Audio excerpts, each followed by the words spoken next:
everybody, Sarah with you today for Technique Tuesday. This month we are focusing on sewing.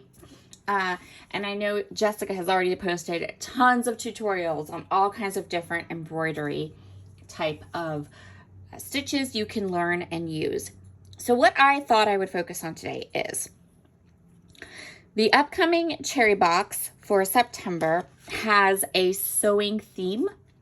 You even get a little embroidery needle and some embroidery floss. So I thought I would share with you guys some quick and easy ways to add some stitching detail to your pattern papers that are included in the Bungalow Lane paper pad. And I wanted to focus on stitches and way to add some sewing that doesn't require a lot of know-how. I love to hand stitch, but I am not very good at it. I have never done embroidery. I'm terrible with a sewing machine. So I really wanted to focus on how you can add little pops of stitching to your projects using the upcoming September cherry box, or if you have Bungalow Lane products still in your stash. I have my embroidery needle, the thread that came in, that is coming in the September cherry box, but then I also have some just white embroidery thread. I like DMC, and I pulled the little sticker off this, but when I'm done embroidering today, when I'm done adding embroidery, I'll show you how to kind of wrap this around so it doesn't get too tangled. The other thing you're going to need for any of the stitching projects I'm going to show you is you're going to go ahead and need a foam mat. Now, it doesn't matter what this is. It can be the foam out of your Misty if you have one. It can be a mouse pad. I used a mouse pad for years and years to do what I'm going to show you today, but you need some sort of thickish pad. And then here are the 4 papers I'm going to be demonstrating for you today. So these are 4 papers from the Bungalow Lane collection. I'm going to be showing you how you can take the designs that are already on these papers and just add a little bit of stitching detail to them, and then we can create layouts over top, which I will be doing over on my channel this coming weekend. So let's start with this page. You can see here, I'm going to zoom this in so you can really see the pattern. You see how this pattern kind of already has these little marks on them. So I'm going to place the paper down on my pad. I'm going to grab this little sewing needle. Does this have to be a sewing needle? No. If you have a paper piercer, hold on, I'm going to show you what else you can use. You can use your needle that comes, or if you have a paper piercer, this is from the Cherry on Top shop. This is the Honeybee Stamps die release tool. Anything like this. I'm going to use this for this because it will just save your hands. Now, I don't want to do this whole paper, so I am just going to do a couple of the pattern down here and a couple of the pattern up in the top left. And all I'm doing is I'm making 2 rows, 1 on each side, and I'm definitely watching. I don't want them to be too close together. If they can kind of follow the lines on my pattern, that's good, but not necessary. So I just want to make sure that I don't have these lines too close together. And what it looks like the best course of action would be is to actually put them kind of off where the darker color is, not where the lighter color is, because those are pretty close together. So I'm just going to continue on here and get a couple of holes punched where I know I want to stitch.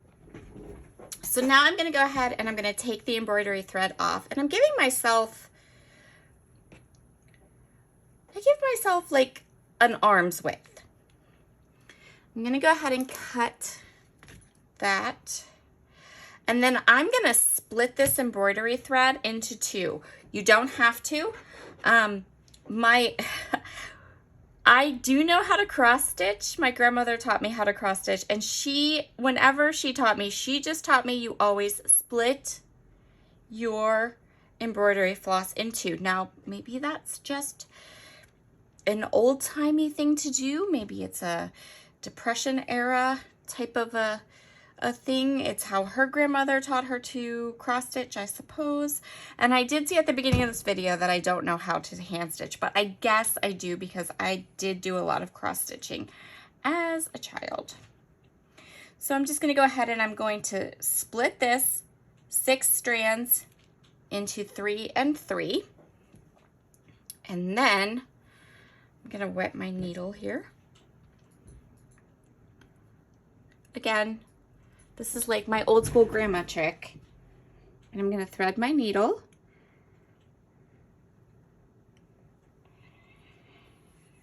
Pull it. And now I'm going to make a little knot in the back.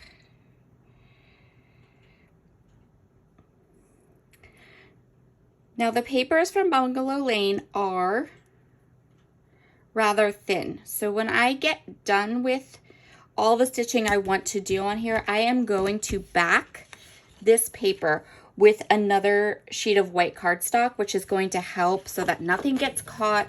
All the stitches will be on the back of the paper, and then I can go ahead and just back it with another sheet of white paper. It doesn't have to be cardstock. It can be whatever thin paper you have. So I'm coming up from the back, and I am just following those lines that are already printed on my paper. Super simple. Really easy. Just watch it. You don't do that. This is something that anybody can do. You don't need to be a good sewer. You don't have to have a lot of experience or anything like that. You can just go ahead and sew through.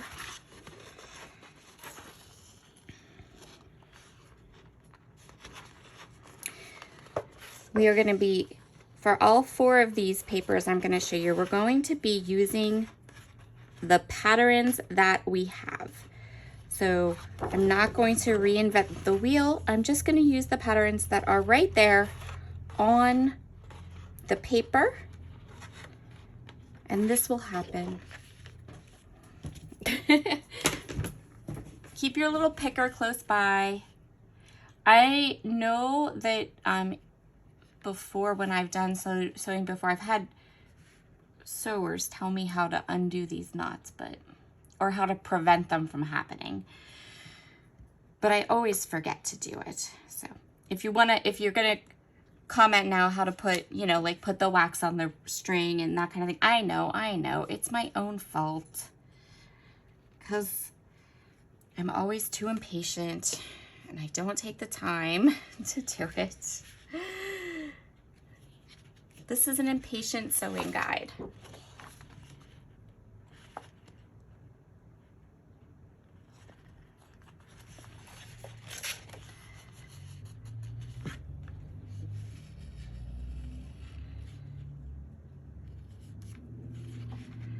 And then for this last stitch, I kind of went over and went through this last hole twice, and that's okay. You can kind of see how I did that. Then we're going to flip it over, cut that. Now grab yourself some washi tape. Washi tape is like your best friend when you're sewing on paper. pull these ends down and just cover them up. Push it down real good. So you want a good sticky washi tape. You don't want a purple tape or anything like that. And then continue on. You can go ahead and do as many of these as you want. I'm going to continue on here. I'm going to do this, and then I'm going to do some across the top. Pull off the branding strip. And then, like I said, just grab yourself a sheet of thin cardstock, stuff you have hanging around your scrapbook room. You know the stuff. It's not too thin. It's not really good for backing, for actually using as a background. Maybe you got it for like a super sale at Michael's or something. And then all you want to do is take your favorite adhesive, kind of line it up. And then on the back, what you will have done is you will have covered up all the stitching. You will cover up the washi tape, and then you're also going to give your page, your finished page, some stability. This also allows you to go ahead and do a whole bunch of stitching on a whole bunch of papers and set them aside to be for later use, for scrapbooking later on. Okay, let's go to our next pattern because I want to show you all 4 of these and how we can go ahead and add stitching to already printed patterns. Also, as an aside, if you want to keep your embroidery thread nice and tidy, but you are like me and you don't have bobbins or, you know, really good embroidery organization, get yourself a piece of cardstock and some purple tape or Post-it tape that you can pick up and put down, and just wrap it around. So these two are 2 that are already separated, ready to go. This is the full 6 strands, and then I have the Post-it tape. So when I'm ready, I can just pull the Post-it tape off, move it around, get what I need, and then use this to tack the edges down.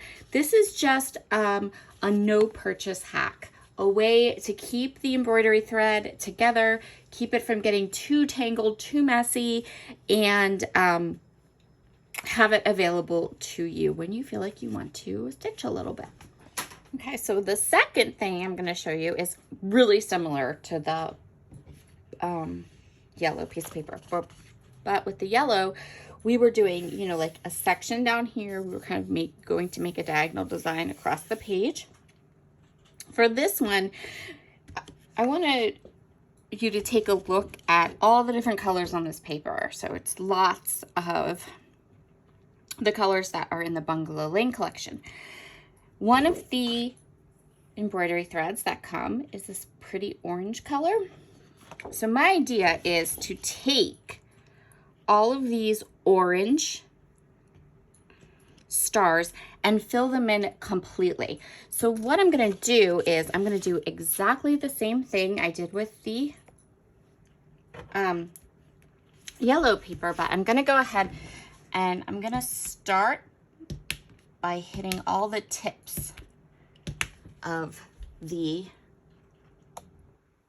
let's get that in just a little bit more. There we go. I'm going to start by using all the tips around the star. And then what I want to do is I want to come around, and remember, we don't want these to be super close together. We need some space for our thread, but you also want to make sure you're hitting some of the angles, right? We want to make sure we're hitting all the angles of our star so that when we're done, this will still look like a star. So same thing as before, start from above the paper.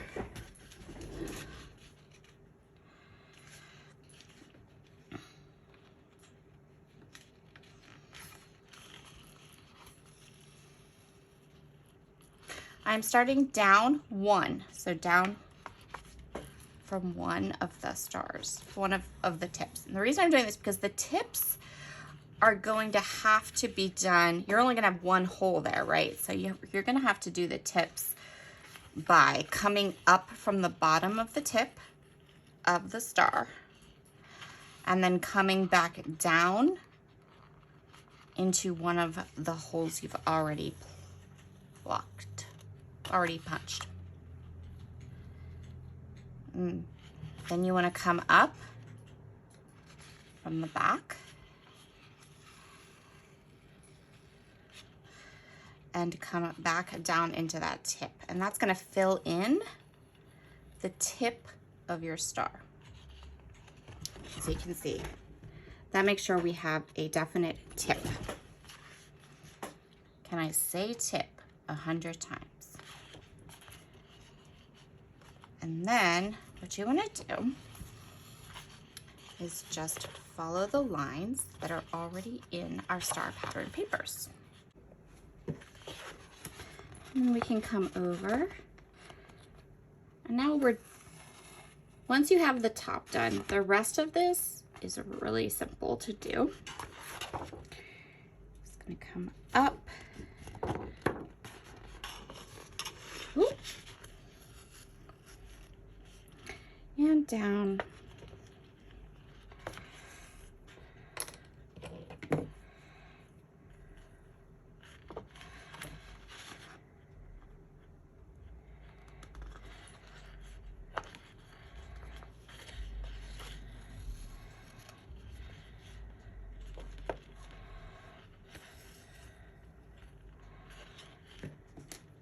And once you've stitched over your heart, hold on, let me find it. There it is. Just flip it over and use that same whatever washi tape you want to kind of hold the extra threads in place and to actually just kind of cover up where the stitching is. And then what you can do is you can go over this whole paper and you can have that bit of stitch detail to all the orange hearts, just the orange ones. And then you can build your layout over the top of that. The next idea I have for you is similar to the one, to the last one, in that it is color on color. Well, these are all kind of similar to each other, but my idea for this one is a little bit different. So what I'm gonna do is I'm gonna look at this pattern and I'm gonna find all the green areas. Let me pull this in a little bit so you can see. I'm gonna find all the green areas. I'm gonna use my little pokey tool. And I'm gonna poke holes just around the edges of just the green ones.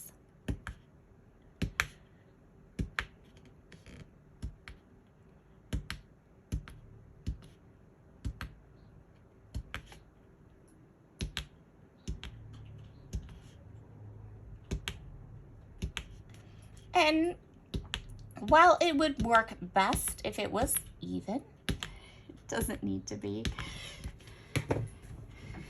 Don't get too precious with these backgrounds because, again, these are backgrounds. And for this purpose, our idea, the thing we're trying to go for here is to add some stitching detail. But again, the focus of our finished layout will be our photos, our journaling. This is just a fun little addition. And remember that if you mess up something and you don't like the way it looks, just cover it up with a sticker or an embellishment or ephemera or whatever and done. Not hard at all, but just something fun and different. So what I'm gonna do here is I'm gonna go down one and I'm pretty much going to do a straight back stitch. Of course, it helps if your knot at the bottom is thick enough to actually hold.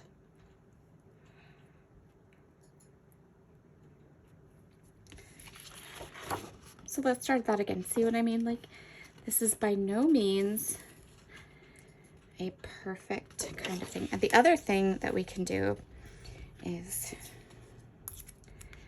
we can hold it with a washi tape. Washi tape is sewing's best friend. Sewing on papers, hand stitching on papers, best friend. The papers in this pad are quite thin, so definitely be a little bit gentle. As I've continued to stitch these backgrounds, I have noticed that the papers want to rip. And that's why I encourage you to go ahead and make sure that you back this whole page when you're done stitching with a thin sheet of white cardstock, and that you also use a washi tape or something to cover over the loose threads in the background. And that's why I made sure to show you about the washi tape and covering the entire back of your paper with a thinner piece of cardstock and washi tape and all that, because I know that the paper is very thin and it's going to want to tear. If you are working with a thicker piece of paper, then you probably could skip most of the stability tips and tricks I've shared with you. But for these papers, you're going to definitely need to add a lot of extra stability to the back before you use your finished background. So I'm just doing a tone-on-tone green. You can kind of see how that looks with the back stitch. And then you can just go through the entire pattern papers.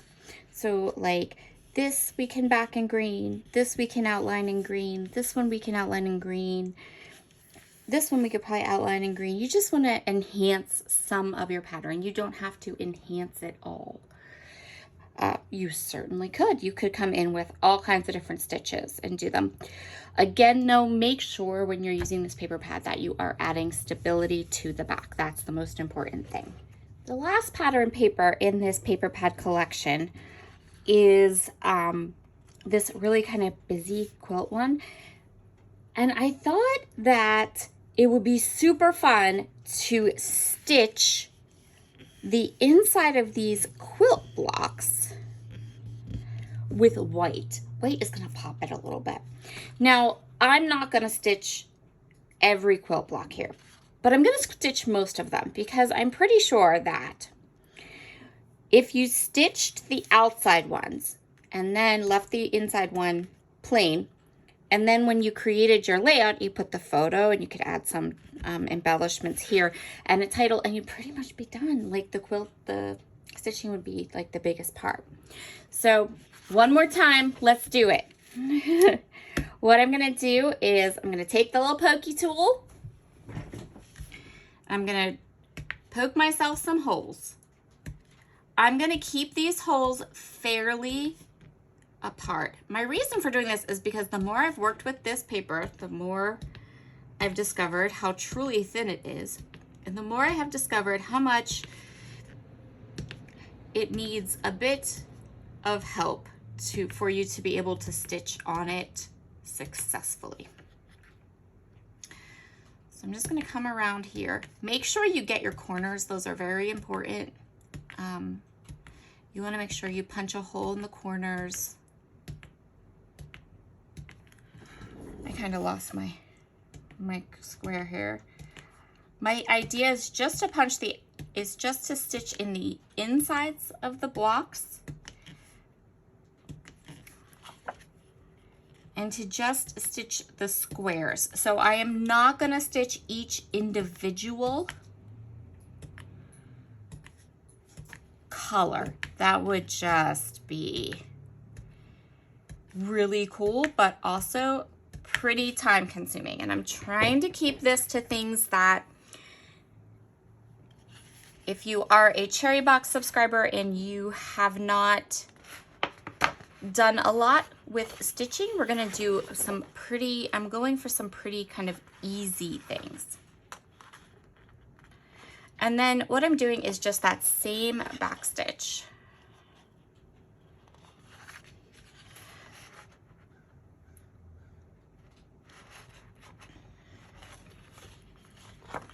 I'm just gonna do a couple stitches here for you to see. And you can almost tell immediately by adding the white stitching. You could, if you don't have a white thread, white embroidery thread, you can use any of the colors that come in the September Cherry Box and use them, and that would work out just fine. I just happen to have white embroidery floss, And you can kind of almost see immediately how that reinforces the squares and the design on the quilts that are printed on the paper. And again, I can't say this enough, make sure that when you are done stitching, you tack down your threads with some washi tape and then back the whole paper with some cardstock. Those are key things that you're gonna need for this. You can kind of see right away. I'm just gonna pull this a little bit taut, show it to you. You can see how that's gonna look all finished. Super cute. So I am gonna go ahead and just keep stitching away on all these patterns. And on Saturday, there will be a video on my channel and a blog post on a cherry on top showing at least 1 or 2 ways that I've used these stitched backgrounds. Have a wonderful day, everyone, and I'll see you later. Bye.